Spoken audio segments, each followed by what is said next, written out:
Nous avons le plaisir de recevoir Gadi Bgui, le directeur de l'ECUJ, l'espace culturel et universitaire juif Europe. Un nom très savant, de mon temps on disait le centre communautaire, mais apparemment les choses changent et c'est tant mieux. C'est parti. De la générosité, des talents et du cœur, c'est la sauce du jour sur studioqualita.com. Gadi Bgui, bonjour. Bonjour Cathy. Bienvenue. Merci. On est ravis de vous accueillir. Donc, vous êtes le directeur de l'ECUJ. Alors, c'est un nom vraiment chic, mais ça recoupe forcément une réalité en prise avec son temps. Oui, effectivement, l'ECUJ, c'est une grande institution juive que le public connaît sous le nom de Centre communautaire de Paris et qui s'appelle désormais l'ECUJ, donc l'espace culturel et universitaire juif d'Europe. On a choisi un nom qui n'est pas très sexy, mais qui veut dire ce que nous sommes. Et ce que vous faites, vous faites plein de choses, il faut bien le dire. Pourtant, vous êtes une petite équipe, 14 personnes, dont une partie, on va dire, ils sont quand même nombreux, entre 5 et 6 personnes qui s'occupent uniquement de la sécurité et du ménage. Oui, l'ECUJ est un grand espace de 1500 mètres carrés en plein cœur de Paris, à la rue Lafayette, au 119 rue Lafayette. Et j'ai une équipe extraordinaire qui m'aide à monter un programme extrêmement riche. On est au cœur de la vie culturelle juive parisienne et nous rayonnons évidemment dans toute la région, mais cette équipe m'aide à construire ce programme, une petite équipe, vous avez raison, qui est extrêmement engagée et motivée. Qui fait plein de choses. Alors vous avez, on va dire, 4 grands domaines d'activité environ. Vous faites, on va détailler bien sûr, il y a en gros Ulpan, de l'étude sur texte, des activités culturelles, des ateliers pour les enfants et pour les grands, voilà, vous faites beaucoup de choses. Alors, on va dire le projet phare de cette année pour vous, c'est l'Ulpan en ligne, en sachant que vous êtes l'un des plus grands Ulpan, je vais dire de France, peut-être même d'Europe, je ne sais pas, d'Europe peut-être. Disons qu'on est assez modeste, mais on devrait être effectivement l'un des plus grands Ulpan d'Europe. Donc l'Ulpan, ça vous connaît, l'enseignement de l'hébreu, c'est important pour vous ? Effectivement, on considère que l'enseignement de l'hébreu, c'est la colonne vertébrale de l'identité juive et que c'est ce qui permet à tout un chacun, disons, dans un autre cadre, on aurait pu appeler ça le minimum commun. Et effectivement, beaucoup de personnes cherchent à connaître les rudiments et évidemment à développer leur apprentissage de l'hébreu. Alors, vous avez plus de 10 niveaux, 500 élèves suivent vos cours, c'est beaucoup, c'est vraiment impressionnant. C'est effectivement beaucoup, on le doit à une formidable équipe pédagogique constituée essentiellement de professeurs israéliens installés à Paris. C'est un véritable savoir-faire qui a été développé pendant des dizaines d'années par le Centre communautaire de Paris à l'époque et aujourd'hui par l'ECUJ autour de la méthode de l'Ulpan. Nous appliquons les méthodes que nous retrouvons en Israël. Nous utilisons d'ailleurs les mêmes supports pédagogiques et nous continuons à améliorer nos pratiques pédagogiques année après année. Les professeurs continuent à rencontrer leurs homologues et à améliorer leurs pratiques. Et effectivement, vous avez raison, nous avons plus d'une quarantaine de classes, nous avons un peu plus de 500 élèves dans l'année et plusieurs formats, un format hebdomadaire, un format intensif, un format super intensif. Et effectivement, nous avons même un format méga intensif que nous avons lancé cette année avec plus de 180 heures d'hébreu pour certains publics qui ont un objectif très très clair qui est de se préparer à l'Aliyah. Et donc on a imaginé un format extrêmement dense pour ces publics-là. Bon, alors en plus de ce public-là, vous avez pensé aux actifs, ceux qui ne sont peut-être pas, qui n'ont pas la possibilité de se rendre sur place à des cours et qui préfèrent étudier de chez eux grâce à Internet, grâce à la magie du virtuel. Vous avez lancé cette année l'Ulpan en ligne. C'est un projet mené de concert en partenariat avec Qualita.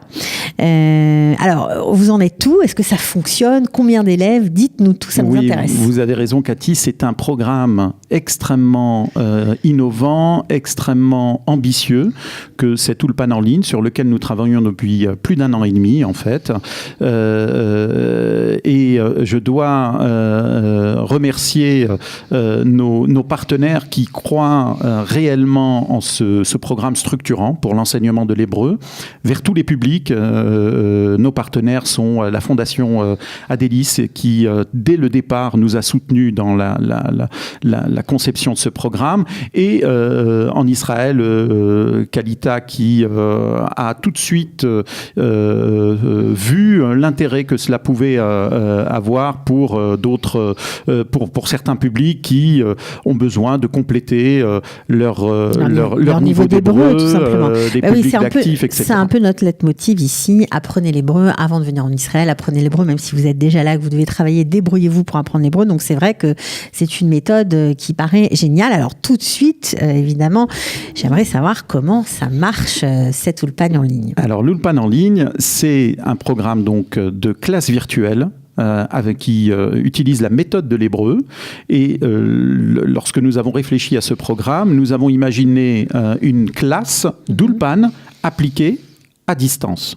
Donc, il s'agit... on se connecte à heure fixe, on est avec des élèves toujours les mêmes. Nous avons un rendez-vous avec un professeur, nous avons rendez-vous avec nos amis de la même classe, et ce rendez-vous s'établit donc à une heure précise, et nous nous retrouvons ensuite pour suivre ce cours avec un certain nombre avec un programme bien précis. Le professeur déroule son programme comme il le ferait dans une classe classique, sauf qu'effectivement, chacun des participants se trouve dans un lieu différent, l'un dans sa cuisine, l'autre dans son bureau, l'autre encore dans son bus avec son smartphone, et chacun suit le cours. C'est l'Ulpan des temps modernes, quoi. C'est l'Ulpan des temps modernes. C'est l'Ulpan qui répond à des besoins bien précis, à ceux qui n'ont pas un cours d'Ulpan disponible à proximité, et évidemment à ceux qui ne peuvent se rendre disponibles pour aller dans une classe physique,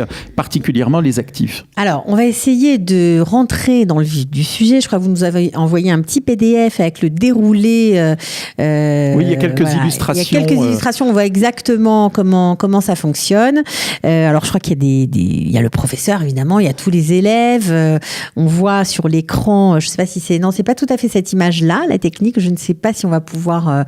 bon, là, c'est le cours classique, mais il y a aussi des images où on voit vraiment la classe. Il y a les têtes de chaque participant. Tout à fait. Sur l'écran, le tableau blanc. On voit un peu... La classe virtuelle fonctionne de manière assez simple. D'abord, il faut dire que la technologie n'est pas du tout un frein aujourd'hui, puisqu'elle est totalement, je dirais, banalisée. En 2 clics, nous arrivons à rentrer dans une classe virtuelle, et il n'y a pas besoin de compétences techniques particulières. Ouais, et puis c'est vachement sympa parce que tout le monde peut se parler, en fait. Tout le monde Chacun se parle. peut interagir avec le professeur, on peut écrire, on peut poser des questions. Le tableau blanc est un tableau blanc interactif. Le professeur a préparé des exercices interactifs. Voilà, on voit exactement l'image, comment ça peut se passer. Il peut donner la parole à tel ou tel élève. Il peut demander aux uns et aux autres de lever la main avant de prendre la parole. Il peut également leur demander d'interagir avec des exercices dynamiques, des cliquer-glisser, etc., etc. Les élèves eux-mêmes ont des documents qu'ils peuvent compléter chez eux, peuvent montrer devant leur caméra. Et puis, je précise, dans une classe virtuelle, on peut se voir, mais on peut ne pas se voir, on peut simplement se parler.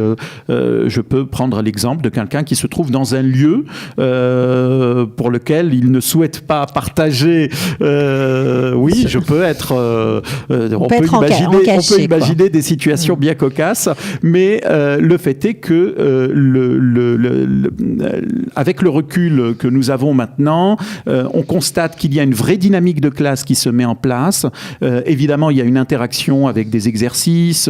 Les élèves un vrai cours, ont une vraie relation avec leur professeur. Ça qui est vraiment très chouette. Alors, vous avez 4 niveaux existants pour l'instant. Aleph, Bet, Gimel, ça c'est pour les 3 premiers. Et vous avez un niveau vie courante où on peut pratiquer son hébreu, l'améliorer. Ça, c'est pour ceux qui ont déjà un petit niveau, on va dire. Exactement. Qui veulent se débrouiller à la poste, à la Et ce banque. niveau vie courante, je vais tout vous dire, il nous a été inspiré par l'équipe Qualita, Voilà, très qui, bien. en parlant avec nous il y a quelques mois, nous disait, en général, les personnes que nous accueillons ont déjà fait un ulpan ou ont déjà un premier niveau d'hébreu, donc il faudrait les aider à passer un cap. Et du coup, on a imaginé ce 4e niveau qui s'adresse à ceux qui ont les bases et qui voudraient tout simplement travailler leur hébreu dans certaines situations de la vie courante. Et on a imaginé une quinzaine de situations à la banque, au supermarché, au centre médical, à l'école peut-être, à l'école. Et effectivement, ça permet à ces publics. Donc ce module est très particulier parce que c'est un module qui repose sur des vidéos, des mises en situation des professeurs eux-mêmes. Vous avez des bien vidéos travaillé. Et de l'audio. Oui, on a bien travaillé. Vous avez raison de le relever, Cathy, parce que ça a été un très long travail de plus d'une année de préparation des contenus, parce qu'on peut imaginer évidemment que chacun des niveaux représente des dizaines d'heures de travail, si ce n'est des centaines, construire des exercices, construire des vidéos, construire, etc. Alors, ce qui est chouette, c'est que comme c'est pour tous les publics, c'est pour ceux qui sont encore en France et qui veulent apprendre l'hébreu par amour de la langue tout simplement, sans avoir des velléités d'alias. C'est pour ceux qui se préparent vraiment à partir et qui ont envie de maîtriser, de ne pas être paumés quand ils arrivent. Et puis c'est pour ceux qui sont déjà là, mais qui, les vicissitudes de la vie aidant, ils sont obligés de travailler, donc ils n'ont pas le temps d'apprendre. Par contre, chez eux, se connecter à une classe virtuelle d'hébreu, ça c'est facile, on peut améliorer son niveau d'hébreu. Donc c'est vraiment pour tout le monde, ceux qui sont déjà arrivés, ceux qui ne sont pas encore arrivés. Vous venez de vendre parfaitement l'ulpan en ligne, c'est formidable. Non, mais c'est vrai, je suis convaincu effectivement que ça peut répondre aux besoins de beaucoup de publics. Et vous avez raison de relever que le public d'actifs est un public qui est un peu compliqué parce qu'il travaille toute la journée, parce que les disponibilités sont relativement restreintes. Et pour ce public-là, on a imaginé des cours plutôt le soir. On a testé un cours entre midi et 2 heures, comme on pourrait dire, et pour le moment, ça ne fonctionne pas encore. Mais parce qu'il n'y a pas de pause déjeuner en Israël. Évidemment, mais vous savez, on a quand même un public, je dois vous dire que sur le nombre d'inscrits aujourd'hui à l'ulpan en ligne, on a quand même une bonne majorité qui sont encore en France et en province. Et là, évidemment, nous démarrons cette phase de déploiement parce qu'on a été très sérieux. On a pris le temps, de préparer les professeurs aux méthodes pédagogiques numériques, 2, de préparer les contenus, et 3, de tester tout le dispositif au travers de plusieurs classes, de plusieurs niveaux, et désormais, nous sommes prêts au déploiement et à accueillir tous les personnes qui souhaitent apprendre l'hébreu à distance. Oui, d'autant que vous avez aussi en préparation des niveaux avancés, donc ça sera pour la rentrée prochaine. Alors, juste quelques chiffres. Aujourd'hui, depuis novembre 2018, combien d'élèves suivent vos cours ? Alors, on doit... En ligne, on ne parle pas de l'ulpan classique on doit au centre. avoir une cinquantaine d'élèves qui ont été inscrits à l'ulpan, dont une quinzaine qui ont renouvelé leur inscription pour un second niveau. Ce qui fait que, globalement, on a quand même autour de 80 inscriptions, si vous voulez. Et la satisfaction, c'est que sur la première classe du niveau débutant de l'ulpan en ligne que nous avons lancé en novembre, une classe que nous appelons une intensive parce que c'est 2 rendez-vous par semaine, eh bien, la totalité des inscrits, ils étaient 8, la totalité de ces inscrits s'est inscrit au niveau suivant. C'est chouette. Ça nous permet en fait de continuer, non seulement, évidemment, ça permet de valider le dispositif, la qualité, la satisfaction, mais ça permet de continuer cette évaluation avec ces mêmes élèves qui vont nous aider et qui nous aident d'ailleurs à améliorer le dispositif. Aujourd'hui, nous avons un peu de recul et c'est pour ça qu'on est très très à l'aise et que je considère qu'on qu'on est au bon moment pour déployer le dispositif vers le grand public, parce que j'imagine que beaucoup de nos auditeurs n'ont pas entendu parler de l'Ulpan en ligne, et que grâce à vous, c'est pour ça que vous êtes là, pour exactement, pour dire que ça existe. Donc 45 élèves ou 50, on va dire, depuis le début. L'objectif est quoi? De doubler, tripler?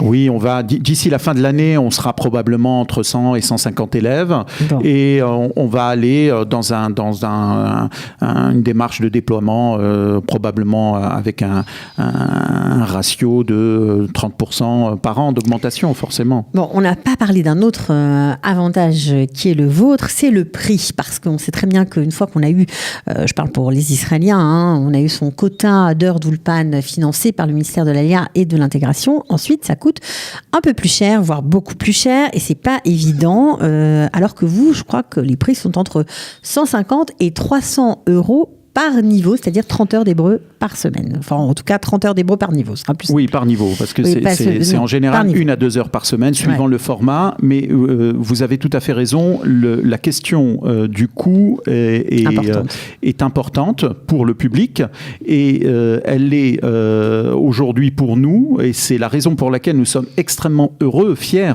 d'avoir le soutien de fondations qui permettent d'avoir des tarifs hyper attractifs. Il y a des élèves qui sont financés en fonction des profils. Ce sont ces soutiens-là, et particulièrement celui de la Fondation Adélis, qui nous permettent de dire, eh bien, un cours, 1 heure d'Ulpan chez nous, en ligne, ça coûtera moins de 5 €. Donc, globalement... C'est vraiment très intéressant. On est effectivement dans ce souci d'accueillir tous les publics sans limite liée particulièrement à la il faut quand même payer un peu, mais bon, disons que... Il faut payer, mais il faut payer d'abord pour 2 raisons, parce que ça a de la valeur.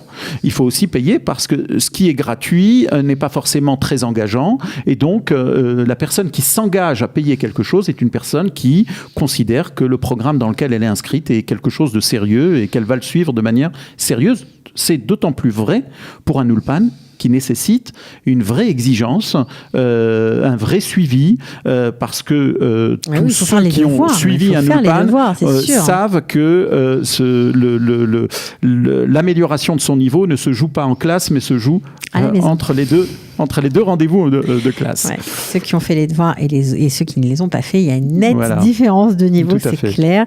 Alors ça, c'est votre projet phare à l'Écuge, mais vous faites aussi beaucoup d'autres choses. Alors on a parlé de l'activité d'études sur texte, ça aussi. Oui, le Limoud Lab, mais c'est un programme extraordinaire qui est un programme historique chez nous. Le Limoud Lab, c'est un bête à Limoud, un programme très complet d'enseignement des textes fondamentaux du judaïsme, une vingtaine de cours avec 3 particularités. La première, c'est que le corps enseignant est représentatif de tous les courants du judaïsme. Nous avons des rabbins orthodoxes, des rabbins Chabad, des rabbins libéraux qui donnent des cours chez nous. Je dois rappeler que c'est aussi la vocation de l'Écuge que d'être un lieu d'expression plurielle de toutes les tendances du judaïsme. On est un lieu où le public peut venir comme il est, et il sera accueilli comme il est, avec grand plaisir. La deuxième caractéristique, c'est que nous accueillons tous les publics. Femmes, hommes, juifs, non-juifs. Et la troisième caractéristique, c'est que tous les enseignements se font sur texte. Donc, on n'est pas dans un format conférence, on est véritablement dans des études sur texte, du Talmud, de la Gemara, de la pensée juive, de la pensée de Manitou, ça doit etc. avoir beaucoup de succès. Et ça a beaucoup de succès. Évidemment, on a des publics très très différents entre les cours qui ont lieu en journée et les cours qui ont lieu le soir ou le dimanche. On peut le comprendre, mais on a beaucoup de succès. Et puis on le doit à nos enseignants, et particulièrement au directeur du Beth Alimoud, qui est le rabbin Claude Sultan. Ok, alors comme ça, on vous découvre, c'est très bien aussi. Alors, vous avez d'autres, bien sûr, pans d'activités, des activités différentes, on l'a dit, notamment des activités culturelles. Alors là, c'est plutôt, j'imagine, les concerts, le théâtre, des idées de sortie culturelles passionnantes, parce que la vie culturelle est riche à Paris, j'imagine. Et au lieu de la vie culturelle juive, nous avons globalement 6 à 7 activités culturelles par semaine, vous entendez bien. Et bien, tenez, je vais vous donner un exemple. Mercredi 27 mars, nous accueillons 2 personnalités israéliennes à l'Écuge. On a appelé ça un rendez-vous des personnalités inspirantes.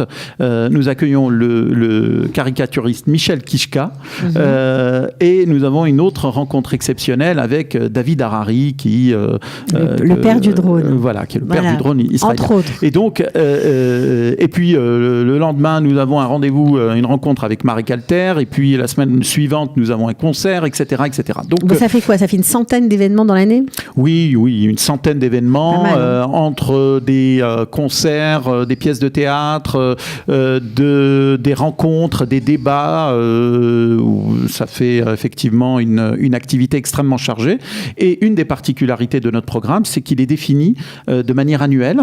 Donc, à la fin du mois de juin, nous allons définir le programme de l'année prochaine. Alors évidemment, le programme n'est pas figé parce qu'on sait bien que ce programme sera complété par beaucoup de nouvelles activités qui seront créées au fur et à mesure. Alors ça, c'était la troisième, on va dire, grande activité que vous menez dans vos murs, mais il y en a une autre, c'est ce que vous appelez des ateliers.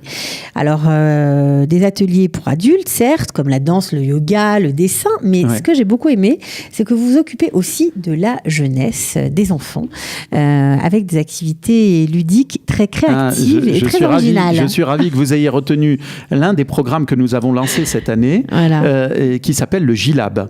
Et le Gilab, c'est un programme d'activité autour du digital et de la culture juive. Et c'est un programme qui est constitué d'ateliers hebdomadaires ou de stages pendant les vacances scolaires. Nous accueillons les enfants en petits groupes de 6 personnes pour qu'ils apprennent à développer des compétences digitales de demain. Et toujours avec un environnement, un contexte autour de la civilisation juive, évidemment.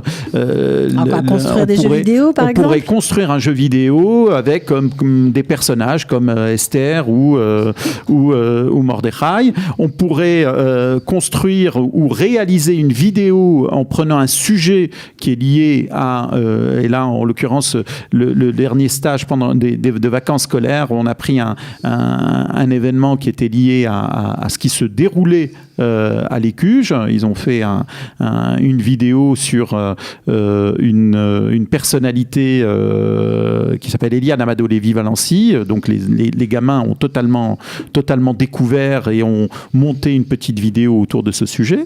Voilà.